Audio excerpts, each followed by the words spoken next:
আসসালামু আলাইকুম।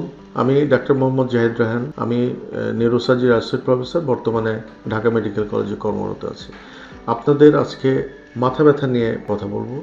আমরা যত রুগী দেখি সাধারণত এর মধ্যে ৯০-৯৫% রুগী হলো মাথা ব্যথার রুগী, এবং এই ৯০-৯৫% রুগীর ভেতরে অধিকাংশ রুগী সাধারণ মাথা ব্যথা নিয়ে আমাদের কাছে আসে।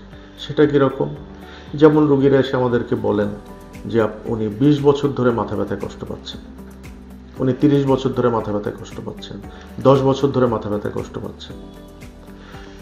সুতরাং জিনিসটা এরকম যে এই এতগুলো বছর উনি মাথা ব্যথা নিয়ে কষ্ট করছেন, এই মাথা ব্যথা নিয়ে উনি ওনার জীবনের লেখাপড়া শেষ করছেন, উনি চাকরি বাকরি করছেন, উনি ঘর সংসার করছেন, সব কিছু করছেন। সুতরাং এই মাথা ব্যথাটা কতখানি গুরুতর? অবশ্যই অত গুরুতর না। এই মাথা ব্যথায় কোনো মৃত্যুর ঝুঁকি নেই, এই মাথা ব্যথাতে অত ভয়েরও কোনো কারণ নেই। কিন্তু রুগীরা আমাদের কাছে কেন আসে? একটা অ্যাপ্রিহেনশন থেকে আসে, একটা ভয় থেকে আসে যে এতদিন ধরে আমি মাথা ব্যথায় ভুগছি, বিভিন্ন ডাক্তারের কাছে গেলাম, কোনো জায়গায় আমি ভালো হলাম না, না জানি আমার মাথার মধ্যে কী হয়ে বসে আছে, আমাকে ডাক্তারের কাছে যাওয়া উচিত।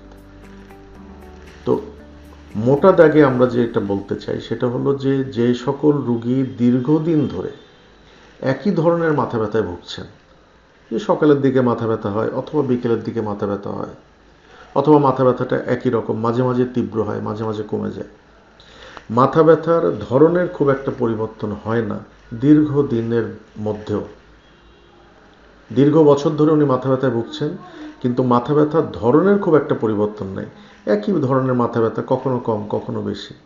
এটা গুরুতর কোনো মাথা ব্যথা নাই, এটা নিয়ে ভয়ের কোনো কারণ নাই। এটা সাধারণ ম্যানেজমেন্ট, কাউন্সিলিং, এগুলোতেই কিন্তু রুগীরা ভালো হয়ে যায়। অন্তত আমাদের অভিজ্ঞতা, বই পুস্তক এই কথাই বলে। ধন্যবাদ।